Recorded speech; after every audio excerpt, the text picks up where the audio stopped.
What's up, Taiwan? I'm Brossard with news from here in Taiwan and around the world. Taiwan President Lai Ching-te says he supports chip giant TSMC's unprecedented $100 billion investment in the United States. It's the largest single direct foreign investment in U.S. history. Lai spoke alongside TSMC Chair C.C. Wei at the presidential office on Thursday, and reporter Chris Gorin was there. Taiwan President Lai Ching-te made one thing clear today at the presidential palace. Taiwan supports and will not stand in the way of Taiwanese chip giant TSMC's unprecedented $165 billion investments into the United States. Now, that sentiment was echoed by TSMC Chair C.C. Wei, who stood by Lai while giving the majority of the comments here at this event today. Now, we should point out that this is the first time that President Lai has spoken publicly about the new investments since they were announced at the White House 2 days ago. Now, just to remind viewers, Wei announced $100 billion in new investments into the United States, in addition to the $65 billion already announced a few years ago. Now, that money would be used to build a total of 6 chip factories, 2 advanced packaging plants, and 1 R&D center in the state of Arizona. The announcement comes despite recent statements by U.S. President Donald Trump that he wants to repeal the U.S. CHIPS Act that would give TSMC more than $11 billion in subsidies and low-interest loans to build its Arizona facilities. Now, C.C. Wei was asked about this during today's press conference, and here's what he had to say.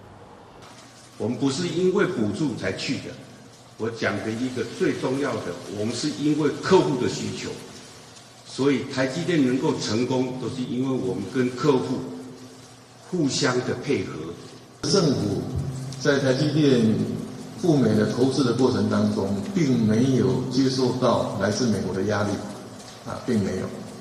Now, you can hear there that President Lai is trying to reassure people that the decision for this new investment didn't come under pressure from U.S. President Donald Trump, who has been recently using all of America's economic leverage to gain concessions from economic partners all around the world. But Wei and Lai are both calling this a watershed moment in U.S.-Taiwan relations, trying to paint this as nothing more than a business decision by a company trying to service its largest customers. Luffy Li, Scott Huang, and Chris Gorin in Taipei for TaiwanPlus. Opinion is split in Taiwan over chip giant TSMC's massive investment in the United States. The surprise announcement is hitting at the fears that the country is giving up a strategic advantage without getting anything in return. Joyce Tseng reports. Thank you very much. Days after TSMC CEO and Chair C.C. Wei appeared at the White House with U.S. President Donald Trump, announcing a historic investment of an additional $100 billion in the state of Arizona, widespread debate in Taiwan, whether the move hurts or helps the country's ties with its largest international partner, especially in a changing world order under Trump. In Hsinchu, the county where the chip giant is headquartered, opinions are split. 技术还是要留在台湾啊，最好尽量不要再留给美国。或许有一些友好的成分在，或是一些资金技术的移入。那美国那边也可能在中美关系上会对台湾好一点。台湾政府没有利益，人家加拿大好歹也跟他喊，你加我25，我也给你加25，对不对？那你做不到。 那台湾政府是像孙子一样，可是他会做这样的决定，我觉得他们自己魏哲家也说过嘛，他花了很多的人力物力，包含金钱。其实美国是最难的，但是为什么还要做？我觉得一定是有一些不得不的考量。 Without official diplomatic ties with most countries, including the United States, Taiwan has largely looked to private sector leaders like TSMC. Many people in the country see the chipmaker's dominance in the industry as a source of protection, a so-called silicon shield, even against existential threats like a Chinese invasion. TSMC plans to build 3 more chip fabs, 2 advanced packaging facilities, and an R&D center in the U.S., adding to heated political debate between Taiwan's main opposition party and President Lai Ching-te's administration. 台湾失去了生产基地，台湾失去了研发中心。更严重的是，有多少重要的人才即将赴美。政府为什么没有站在前面，躲在后面，让台积电自己去面对这样的风口浪尖？ Meanwhile, Taiwan's Foreign Minister Ling Jialong is working to quell fears. 那我们现在要思考的是，怎么样美国伟大，台湾也伟大，创造双赢啊，这个就是我们外交上面那现在很重要的一个目标。可是你会发现说，有一些人他们就会把它讲成说是好像我们这个台积电被美积电啊。那我想台积电他们应该也会对外有所说明，怎么样能够技术深耕台湾，产线布局全球。 This year, TSMC is gearing up to mass produce 2-nanometer nodes in Taiwan, a level of advanced chip that will only reach the US in at least 3 years, a window of time that will see chip tech become even more sophisticated. More than the technology, replicating TSMC's success here in Taiwan will also come down to the company's notoriously tough work culture, a tone set here at its headquarters. But beyond what this means for TSMC and its business, for Taiwan, the question that's still unanswered is what it can get in return from the US, especially when goodwill is not enough. Justin Wu and Joyce Sun in Hsinchu Science Park for TaiwanPlus. Women's rights activists say discrimination in Taiwan is still rampant despite changes made to gender equality laws. The amendments carry harsher penalties for bosses and other people in positions of power who sexually harass workers, and they make employers responsible for taking action to prevent and address incidents. But activists say the process for reporting workplace harassment is still a major issue. 那被害人在反复向不同窗口重述，这个性骚扰的过程当中，事实上加重了他们的心理创伤跟焦虑感。Saturday marks 1 year since Taiwan amended its gender equality laws. China is pushing to grow its economy by 5% this year, despite obstacles from U.S. tariffs and financial woes at home. But there are parts of the country where this growth may hardly be felt, with older people from rural areas still falling behind. John Ventriest reports. It's well before dawn outside Sichuan Metro Station, but there's already a crowd gathered over 2 hours before the first train of the day, farmers with heavy baskets of produce to sell in the city. This is Metro Line 4 in the Chinese megacity of Chongqing. It's nicknamed the Basket Line because of the crowd of peddlers who commute with their farm products each day. Many are over 65, meaning their rides are free.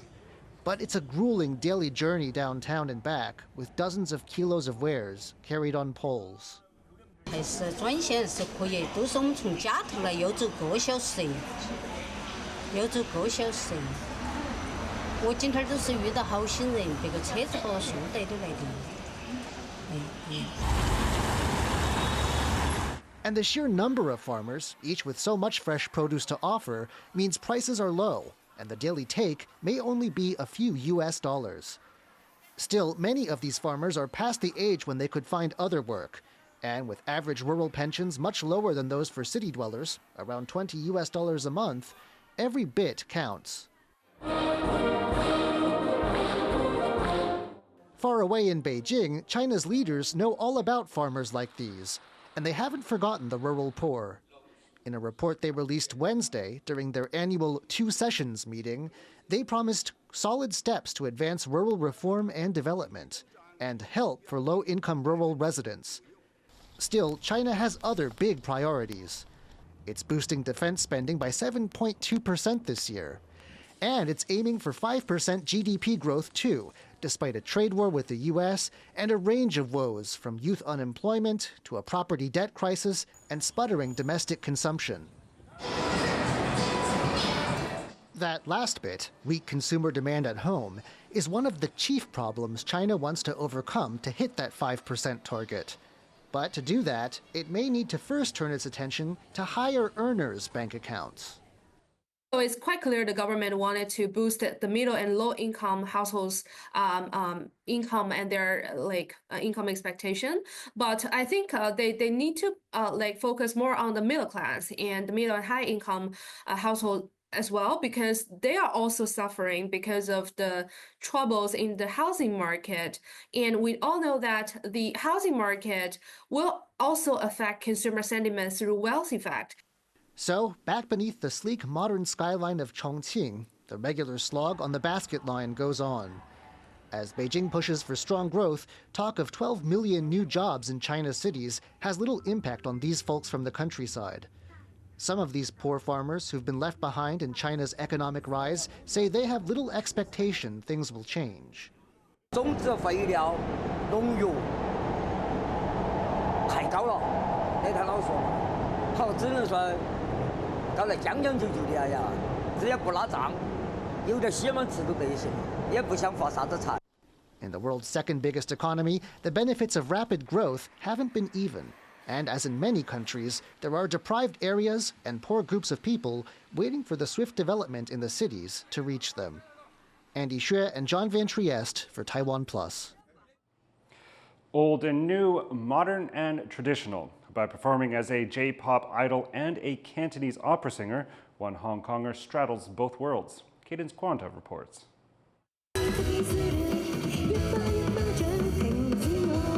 Both a J-pop idol and a Cantonese opera singer, Hong Konger Rika Wu lives something of a double life. 我都希望成為兩個文化中間嘅橋梁，咁咧等啲人可以欣賞到傳統文化嘅美啦，又可以咧嘗試接觸到 pop culture 嘅。Wu is part of a J-pop group, which formed in 2017 and performs in Hong Kong. Often upbeat pop music that attracts younger fans. At the same time, she can transform into a much more traditional kind of artist. 當我成為咗偶像之後，我就愛上咗舞台，因為我覺得咧喺舞台上面嘅我咧就係好實際存在，我好中意呢一個好揾到自己價值嘅感覺。咁所以咧我就覺得粵劇咧可以又有唱歌啦，又有跳舞啦，又有做戲啦，又有武術啦，咁全部都係我想學嘅嘢嚟嘅。Cantonese opera dates back centuries, some say to China's Song dynasty, influenced by many different styles of Chinese opera. Actors apply elaborate makeup to help audience members read their expressions, performing stories often set in historical times.